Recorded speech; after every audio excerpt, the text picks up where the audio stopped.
Bismillah.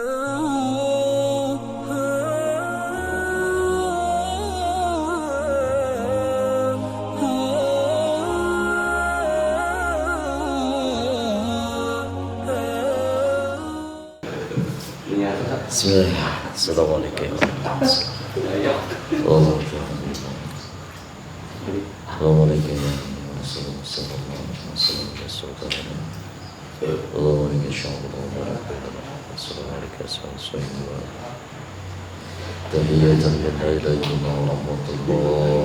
Al-Fatihah. Alhamdulillahi rabbil alamin arrahmanir rahim. إياك نعبد وإياك نستعين صراط المستقيم صراط الذين أنعمت عليهم غير المغضوب عليهم ولا الضالين. بسم الله الرحمن الرحيم. السلام عليكم ورحمة الله وبركاته.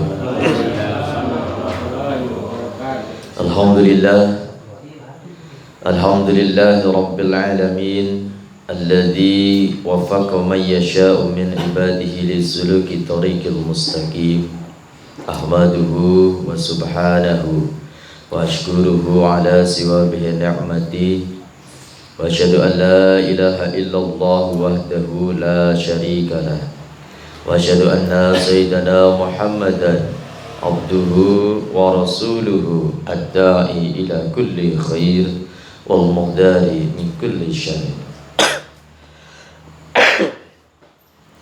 اللهم صل على روح سيدنا محمد في الأرواح وصل على جسد سيدنا محمد في الأجساد وصل على قبر سيدنا محمد في القبور وبلغ روح سيدنا محمد منا تحية والسلام.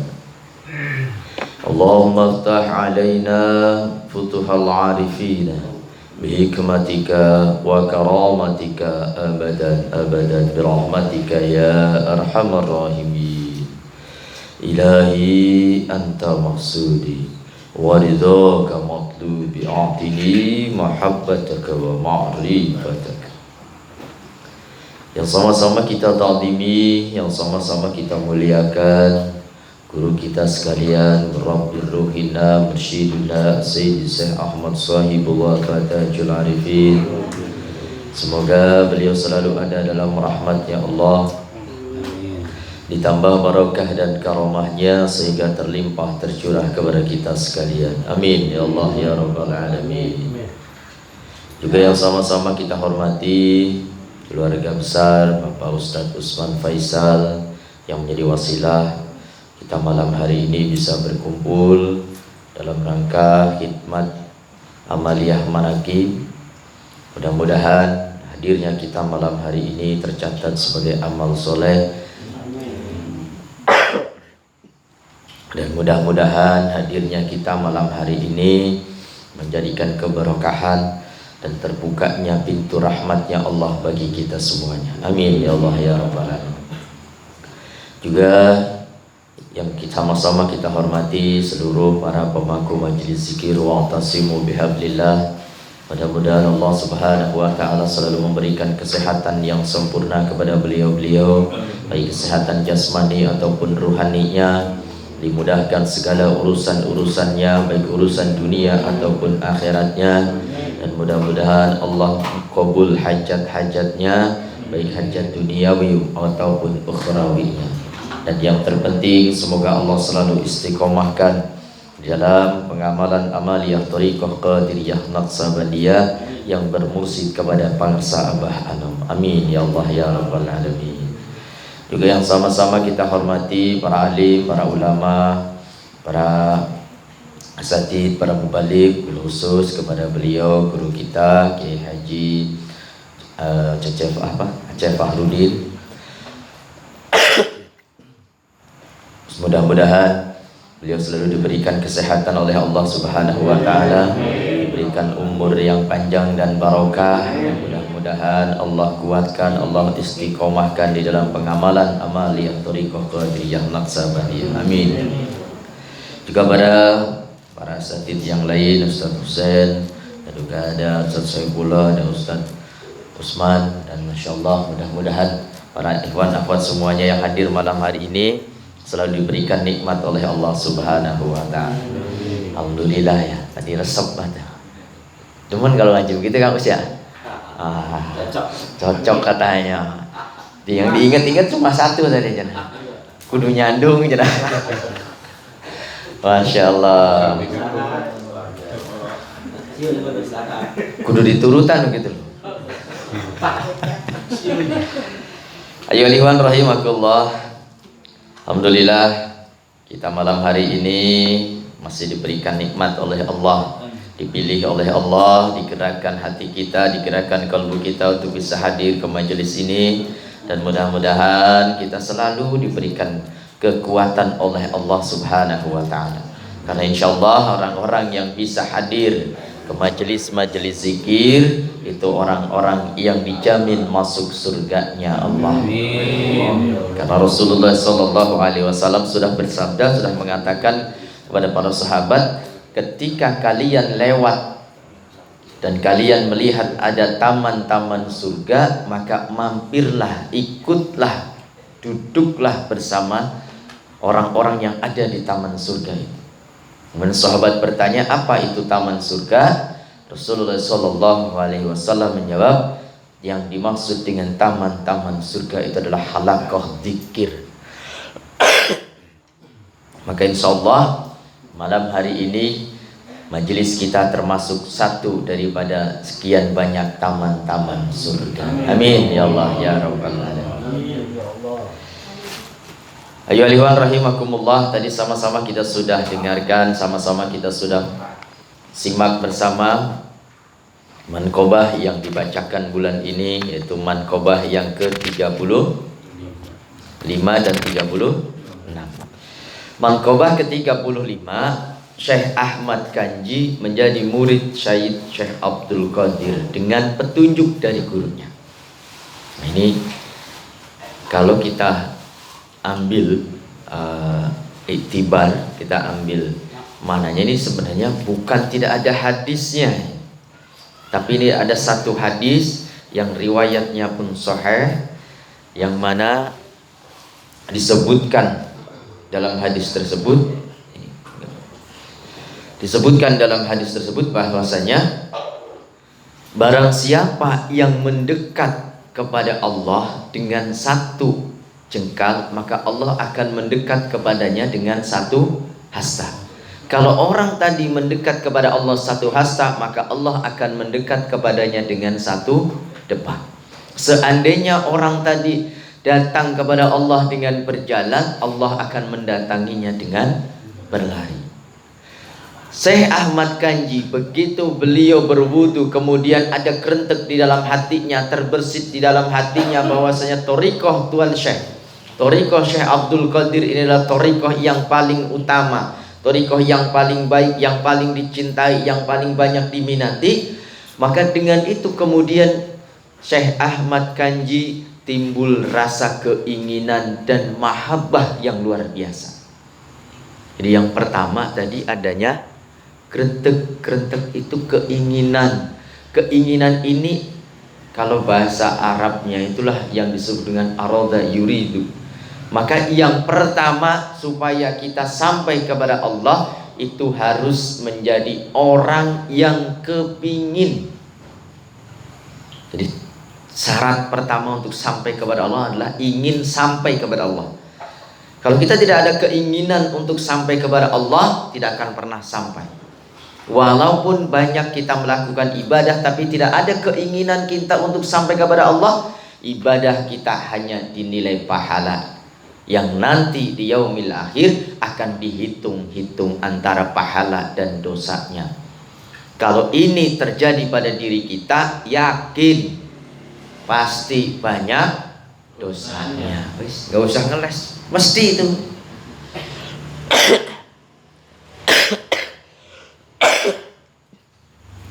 Jadi kalau kita hanya beribadah kemudian kita hanya menginginkan pahala yang banyak, tidak ingin sampai kepada Allah, Sementara nanti kalau kita dihisab pasti banyak dosanya daripada pahalanya.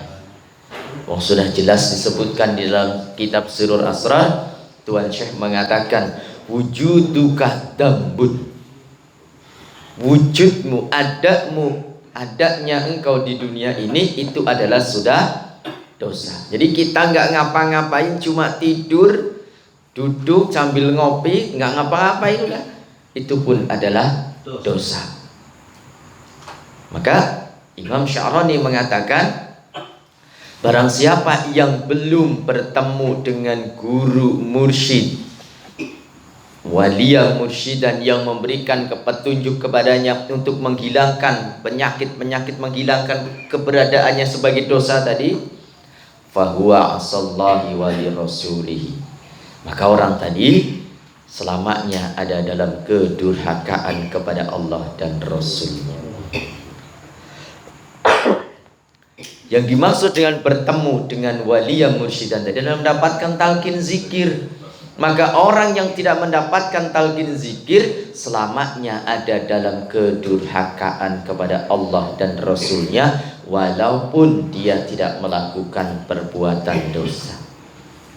Karena goflahnya kita, lupanya kita kepada Allah itu adalah satu dosa. Kalau kita hitung-hitung dari pagi sampai siang, siang sampai malam, malam sampai pagi lagi, dosa kita dan pahala kita pasti banyak dosanya. Maka jangan lagi kita mengharap, mengandalkan amal-amal kita.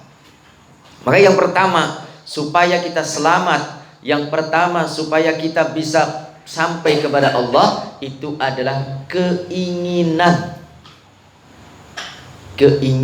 kita untuk sampai kepada Allah. Maka yang pertama, kita harus jadi murid.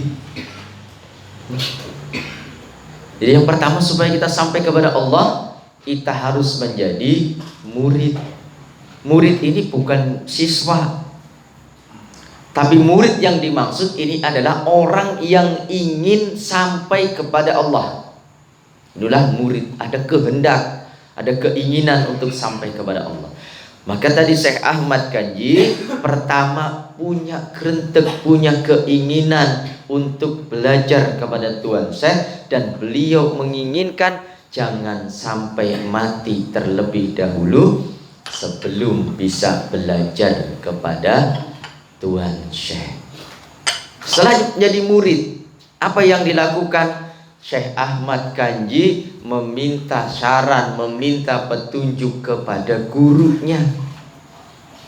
Maka pertama kita ini ada keinginan untuk sampai kepada Allah, kemudian kita mencari petunjuk. Petunjuk inilah yang dimaksud dengan kita mencari Syekh Mursyid untuk mendapatkan talqin zikir.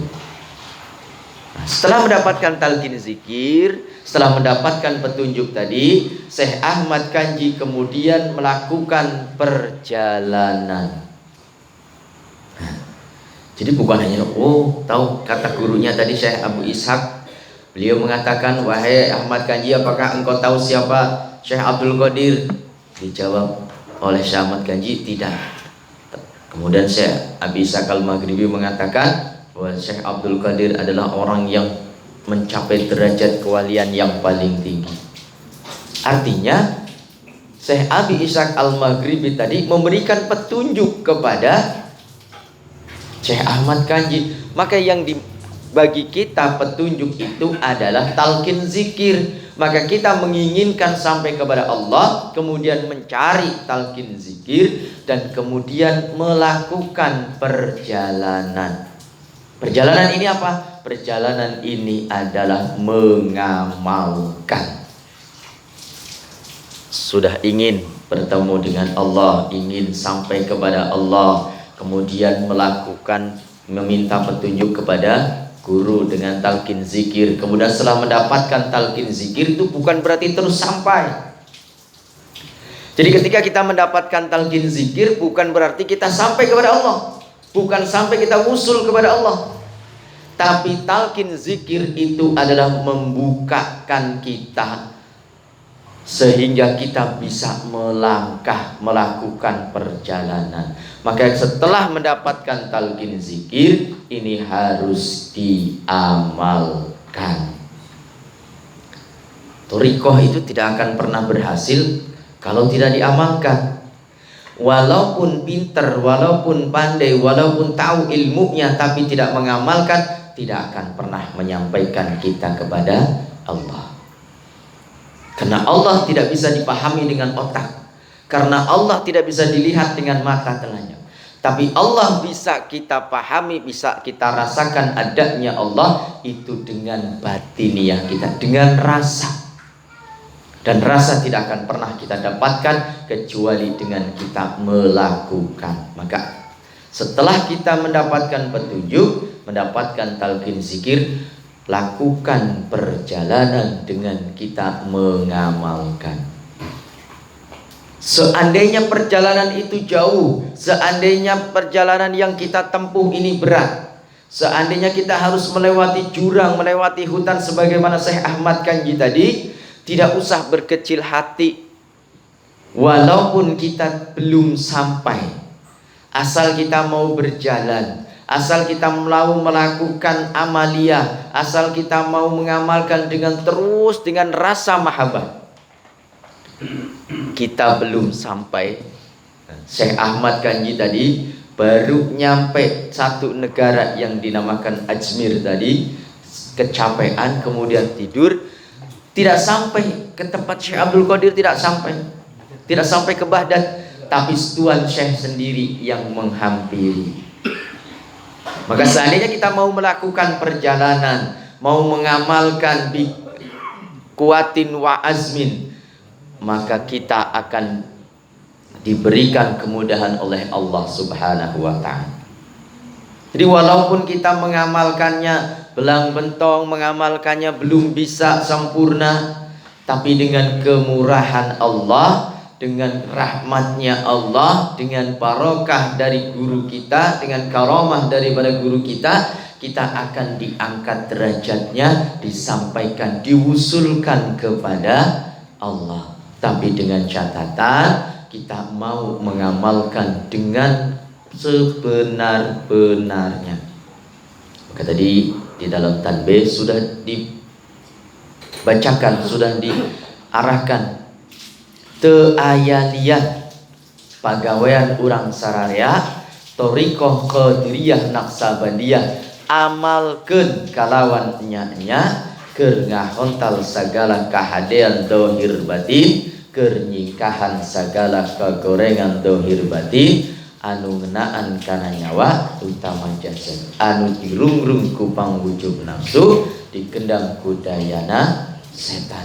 Ieu wasiat kudu dilaksanakeun ku sadaya murid-murid, terus supaya dapat kebahagiaan dunia rawuh akhirat. Jaminan dari guru. Asal kita mau mengamalkan kelawan nya-nya, sungguh-sungguh mengamalkannya. Yang dimaksud dengan sungguh-sungguh ini adalah kita mengamalkan apa yang beliau ajarkan, tidak menambah, tidak mengurangi, apalagi merubah. Ikuti tuntunannya, ikuti petunjuknya, apa yang sudah tertulis di dalam kitab Uqudul Juman, apa yang tertulis di dalam kitab ibadah, kita ikuti pengamalannya, amalkan dengan sebaik-baiknya, tidak usah ragu-ragu. Maka tadi yang berikutnya, Syekh Ahmad Kanji timbul rasa mahabbah yang luar biasa, sehingga dengan rasa mahabbah itu Tuan Syekh menghampiri Syekh Ahmad Kanji, sehingga dengan usaha yang kuat tapi dengan memasrahkan kepada Allah Subhanahu wa ta'ala, Syekh Ahmad Kanji diberikan kemudahan dengan apa?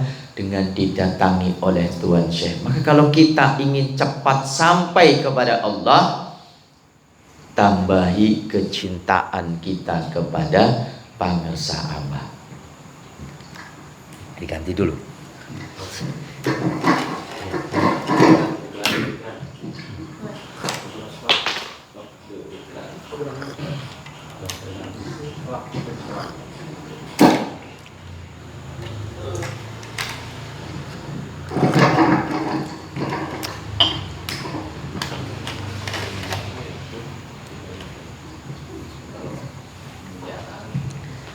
Ini kayak kita ini.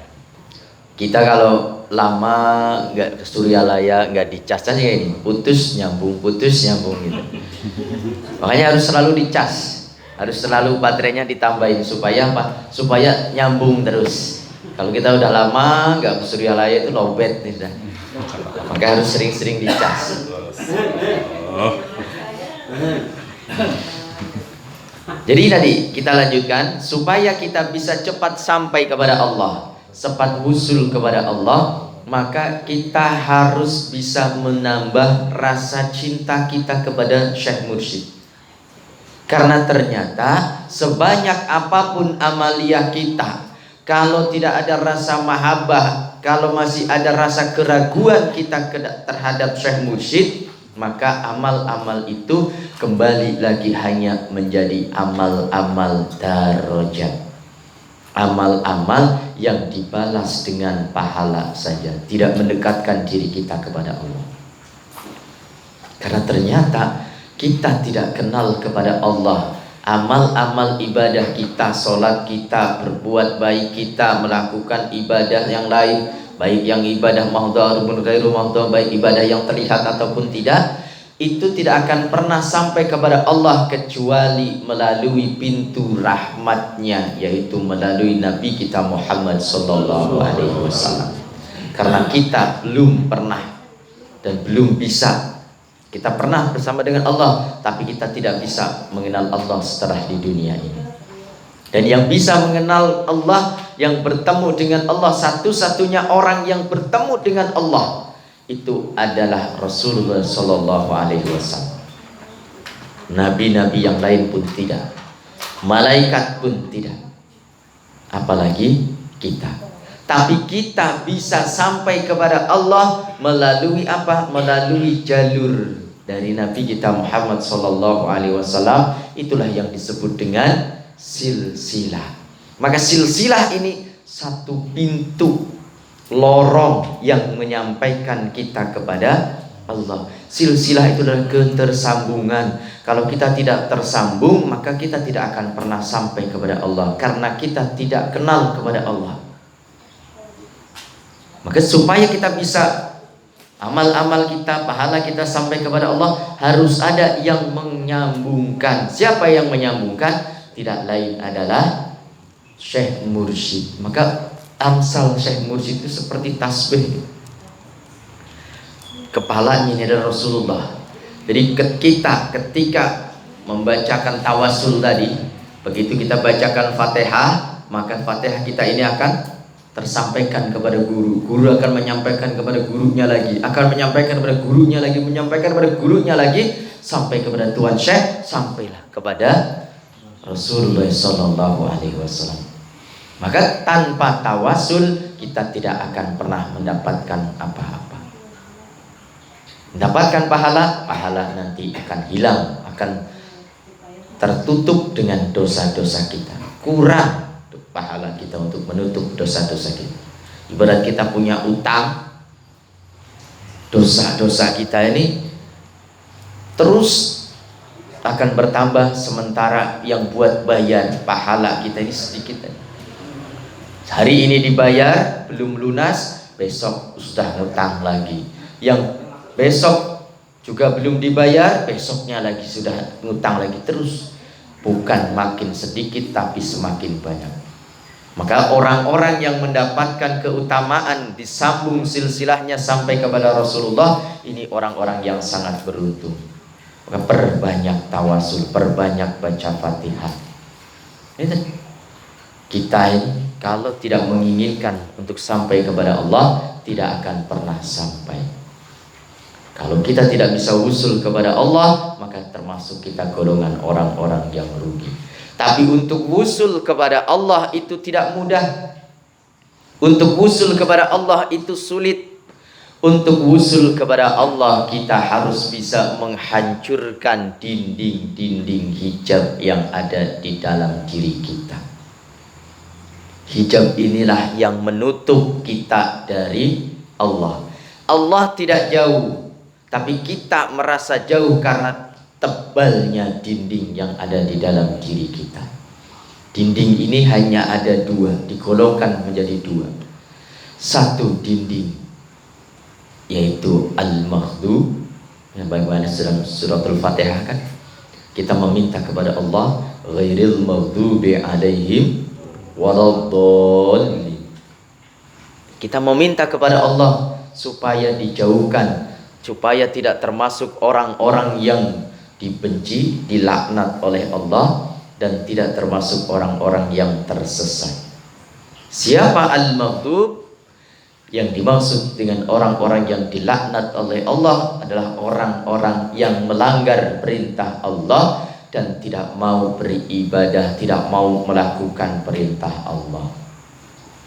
Di orang yang melanggar perintah Allah, yang tidak mau beribadah kepada Allah, menjalankan perintah-perintah Allah, melanggar larangan Allah, maka orang ini termasuk yang terdalam golongan orang-orang yang al-maghdub tadi. Supaya tidak termasuk golongan al-maghdub, bagaimana? Tidak ada jalan lain, yang harus ditempuh adalah mujahadah. Mujahadah adalah bersungguh-sungguh di dalam pengamalannya. Yang jadi pertanyaan, mana yang harus kita amalkan? Amaliyah banyak, bermacam-macam. Maka cari amaliyah yang paling mudah, yang paling gampang, yang paling utama. Karena banyak sekali amaliyah. Wirid, zikir, kemudian berbagai macam perbuatan-perbuatan baik banyak. Tapi kita cari yang paling mudah, yang paling gampang, yang paling cepat, yang paling utama di sisi Allah. Nah, kita tabaruk kepada Sayyidina Ali. Sayyidina Ali meminta kepada Rasulullah, ya Rasulullah, tunjukkan kepadaku jalan yang paling cepat menuju Allah, yang paling mudah di dalam pelaksanaannya, tapi yang paling utama di sisi Allah. Kita cari ini yang paling mudah, amal-amal tadi. Apa kata Rasulullah? Ya Ali, alaika bi mudawamati dzikrillah. Wahai Ali, wajib atasmu untuk mendawamkan zikrullah. Maka zikrullah inilah amal yang paling mudah, yang paling cepat menghantarkan kita sampai kepada Allah, tapi yang paling utama di sisi Allah. Maka mujahadah tadi, kita melakukan amaliyah zikir sebagaimana dituntunkan oleh para sahabat. Zikir, khataman, manakib, sholat sunat dan ziarah sudah disusun, sudah diberikan kemudahan oleh guru kita. Kita tinggal mengamalkan. Zikirnya zikir jahar dan zikir khafi. Zikir jaharnya kalimah la ilaha illallah. Zikir khafinya akan muncul kalau kita sudah banyak zikir jahar. Itu yang pertama, mujahadah. Maka mujahadahlah dengan apa yang diajarkan oleh guru kita. Zikirnya 165 ba'da sholat. Khataman minimum seminggu 2 kali. Manakib minimum 1 kali sebulan. Sholat sunat sudah dijadwalkan, maghrib, isya, kemudian malam, kemudian subuh, pagi, sholat duha, semuanya sudah ada tata caranya. Kemudian ziarah, ini yang penting. Ziarah yang paling utama adalah ziarah ke orang tua. Orang tua ada yang dohir, ada yang batin. Orang tua dohir ya ibu bapak kita. Orang tua batin, orang tua ruhani, yaitu guru kita. Maka kalau kita mengaku bermursyid kepada para sahabat, jangan sampai terlewatkan usahakan kita bisa sering-sering ziarah silaturahim ke guru, ke Pangsa Abah, datang ke pusara Pangsa Abah, ziarah. Ini mudah. Nah, itu yang pertama, harus dimujahadai. Nah, yang kedua, siapa orang-orang, siapa hijab tadi? Yaitu ad-dhalun, orang-orang yang tersesat. Sudah jelas dalam Al-Quran yang dimaksud orang-orang yang tersesat adalah orang yang tidak dipertemukan dengan waliya mursyidan. Maka hijab yang pertama insya Allah kita sudah diberikan pintu keterbukaan, sudah mendapatkan talqin zikir, tinggal kita kaji. Karena orang-orang yang tersesat itu bisa menemukan jalan kembali kalau tahu ilmunya. Kalau tahu ilmunya, dan ilmu itu yang akan membukakan hijab-hijab dalam diri. Maka cari ilmunya. Maka Pangsa Abah mengajarkan kepada kita untuk hikmat ilmi amaliyah dan juga hikmat ilmiah. Sudah cukup apa yang menjadi tuntunan Pangsa Abah. Jadi tidak usah ragu-ragu.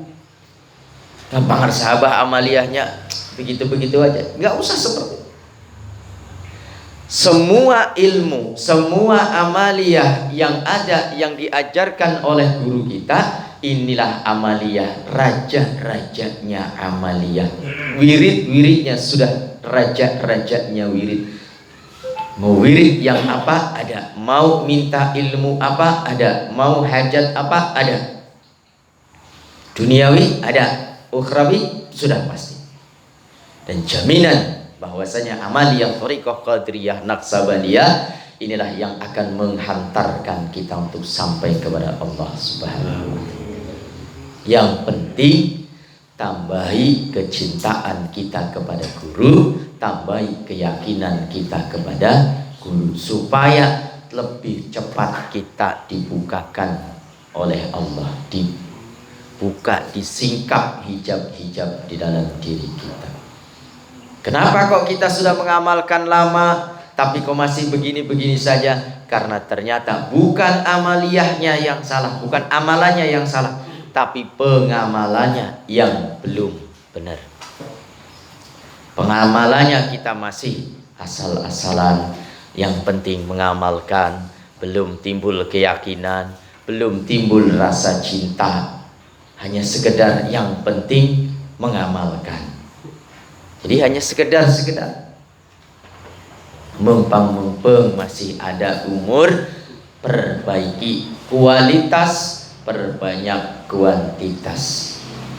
Dan inilah yang akan menyelamatkan kita di dunia dan akhirat. Syekh Mursyid sudah menjamin, asal kita melakukan, mengamalkan dengan sebaik-baiknya, sudah dipastikan masuk surganya Allah, bahkan lebih dari sekedar surga. Dengan catatan amalkeun kalawan dengannya. Tuan Syekh pun menjamin akan berdiri di depan pintu jahanam supaya muridnya tidak ada yang masuk neraka jahanam. Rasul pun sudah menjamin bahwasanya orang yang mengucapkan kalimah la ilaha illallah khalisan mukhlisan dakhalal jannah, pasti masuk surga. Ini jaminan bagi pengamal-pengamal thariqah dengan mengamalkan sebaik-baiknya. Nah, mungkin itu yang bisa saya sampaikan.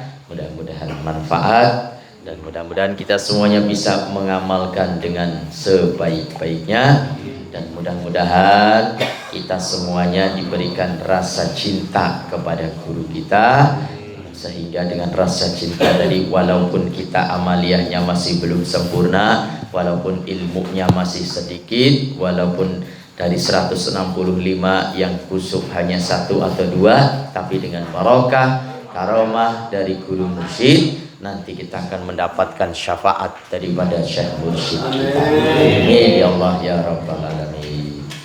Kurang lebihnya mohon maaf. Billahi taufiq wal hidayah. Wassalamualaikum warahmatullahi wabarakatuh. Waalaikumsalam.